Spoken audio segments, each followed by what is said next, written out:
नमस्ते दोस्तों। मैं राधिका बाथरूम में स्नान कर रही थी।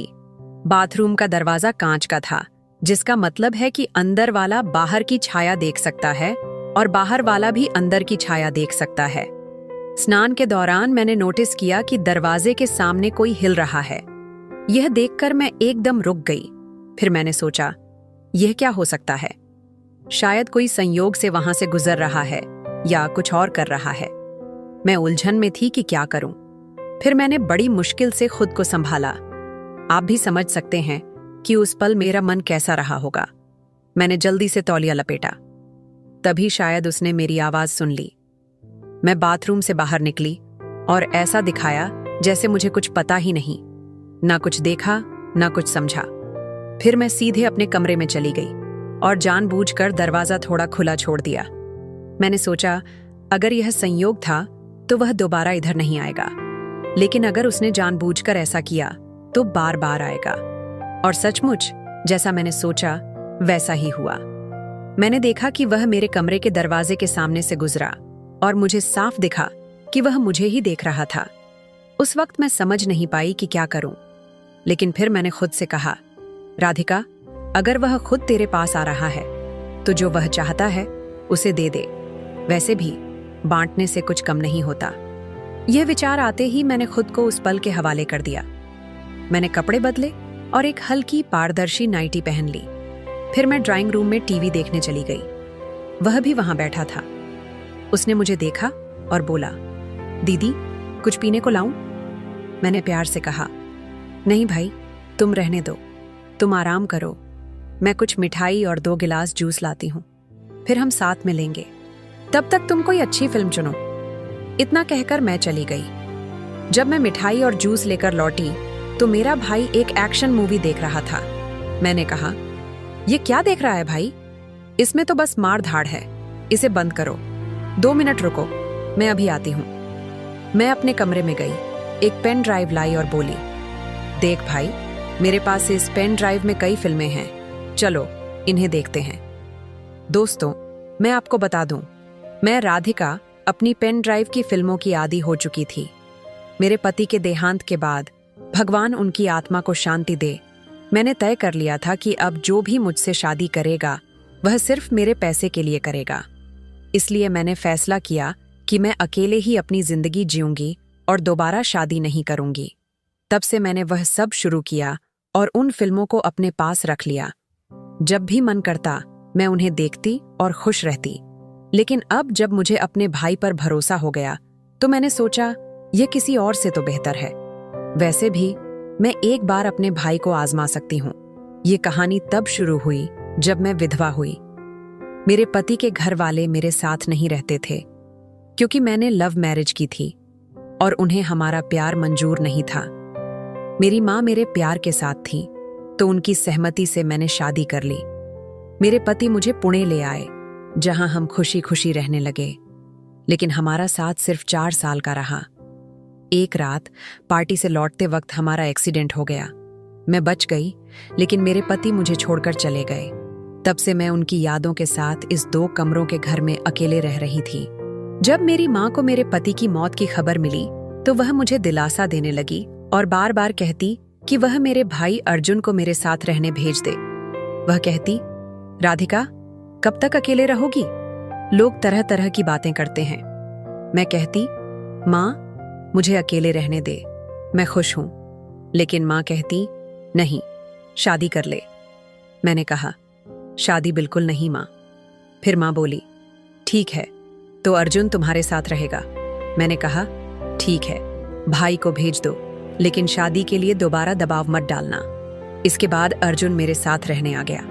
मैंने अर्जुन के लिए एक अलग कमरा तैयार किया, जिसमें एक कंप्यूटर रखा ताकि वह पढ़ाई कर सके। मैंने उससे कहा, अर्जुन, तुम यहाँ रहो, लेकिन जो कुछ भी देखोगे या सुनोगे उसका जिक्र कभी मत करना। उसने पूछा, दीदी, आपका क्या मतलब? मैंने कहा, बस वही जो मैंने कहा, तुम पढ़ाई करो और बाकी चीजों से मतलब मत रखो। वह मेरी बात नहीं समझा, लेकिन मैंने सोचा कि अब मुझे सावधान रहना होगा। फिर भी कुछ चीजें छुप नहीं पाईं और धीरे धीरे उसे मेरे बारे में पता चलने लगा। अब वापस मौजूदा समय में आते हैं। जब मैंने जूस और मिठाई रखी और पेन ड्राइव की फिल्म शुरू की तो अर्जुन बेचैन हो गया। मैंने जानबूझकर ऐसा किया था। मैंने पूछा, क्या हुआ भाई, इतना परेशान क्यों हो? उसने कहा, हाँ दीदी, मैं परेशान हूं। मैंने पूछा, क्यों, क्या हुआ? उसने कहा, कुछ नहीं दीदी। मैंने पूछा, फिल्म कैसी लग रही है? उसने कहा, दीदी ये क्या चला रखा है, ये तो परेशान करने वाली फिल्म है। मैंने कहा, क्या शर्म आ रही है? वैसे मैंने तुम्हें कल देख लिया था। वह चौंक गया और बोला, देख लिया मतलब? मैंने कहा, हाँ, मैंने तुम्हें बाथरूम के दरवाजे की झिड़ी से झांकते देखा और कांच के दरवाजे से तुम्हारा साया भी। मैंने तुम्हें मेरे बेडरूम के सामने से गुजरते भी देखा। उसने कहा, हाँ, लेकिन वो संयोग से हुआ दीदी। मैंने कहा, झूठ मत बोल वरना मैं नाराज हो जाऊंगी। सच बोलो।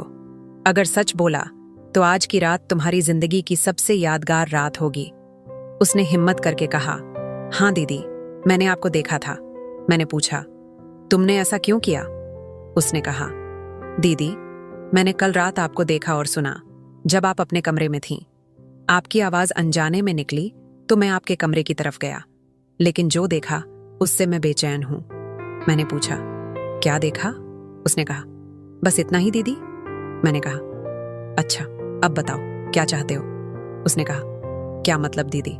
मैंने कहा, फिल्म में जो हो रहा है वो देख रहे हो ना? उसने कहा, हाँ, ये तो पागल कर देगा। मैंने कहा, क्यों पागल कर देगा? उसने कहा, दीदी मैं जवान हूं, ऐसी चीजें देखकर क्या होगा? मैंने कहा, कुछ नहीं और बहुत कुछ। आज मैं तुम्हें वो एहसास दिलाऊंगी जो तुमने पहले कभी नहीं लिया। दोस्तों, सच कहूं तो ना उसे यकीन हो रहा था न मुझे नहीं पता था कि मैं ऐसा कुछ कर सकती हूं, लेकिन वो पल बहुत खास था। मुझे लंबा समय हो गया था, इसलिए मैंने सब भुला दिया और उस पल में खो गई। मेरा भाई अर्जुन अब जवान हो गया था। वह ऐसा था कि कोई भी औरत उसे पसंद कर सकती थी। वह सब कुछ जानता था, लेकिन मुझसे थोड़ा डरता था। जब मैं फिल्म की हीरोइन की तरह उसके सामने आई तो उसका हौसला बढ़ गया। फिर हम उस रात एक दूसरे में खो गए। मैं बार बार उसकी तरफ बढ़ी और वो भी मुझ में डूबता गया। आखिरकार मैंने कहा, बस कर अर्जुन, मैंने अपना हक ले लिया, अब और नहीं चाहिए। उसने कहा, लेकिन दीदी मेरा मन अभी भरा नहीं, मैं और चाहता हूं। मैंने कहा, मैं हूं ना, जो चाहिए ले लो। फिर उसने कुछ ऐसी चीजें की जो मैंने कभी सपने में भी नहीं सोची थी। वह मेरे लिए नया था, जैसे पहली बार अनुभव कर रही हूं। मैं यकीन नहीं कर पा रही थी कि मेरे साथ क्या हो रहा है। वह अनुभव मेरे ख्यालों से परे था। मैं बहुत खुश थी क्योंकि यह एहसास अनोखा था। उस दिन से हमारा रिश्ता बदल गया। मेरा भाई हर दिन मुझे ढेर सारा प्यार करने लगा। हमने यह कई महीनों तक किया, लेकिन फिर एक खबर ने मुझे हिला दिया। मुझे पता चला कि मैं गंभीर रूप से बीमार हूं और मुझे कैंसर है। अब मुझे समझ नहीं आ रहा कि क्या करूं।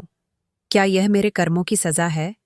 मैं आपसे अपनी कहानी इसलिए शेयर कर रही हूं ताकि आप मुझे सलाह दें। मुझे पता है आप कहेंगे कि यह मेरे कर्मों का फल है, लेकिन मैं चाहती हूं कि आप मेरी भावनाओं को समझें, मेरी जगह खुद को रख कर देखें और फिर सलाह दें। मैं आपके सुझावों का इंतजार करूंगी और उन्हें ध्यान से पढ़ूंगी। तो दोस्तों, यह थी मेरी कहानी। आपको यह कैसी लगी? कमेंट करके जरूर बताएं। अगर पसंद आई तो लाइक करें और दोस्तों के साथ शेयर करें। ऐसी ही कहानियों के लिए हमारे चैनल को सब्सक्राइब करें और बेल आइकन दबाना न भूलें। धन्यवाद।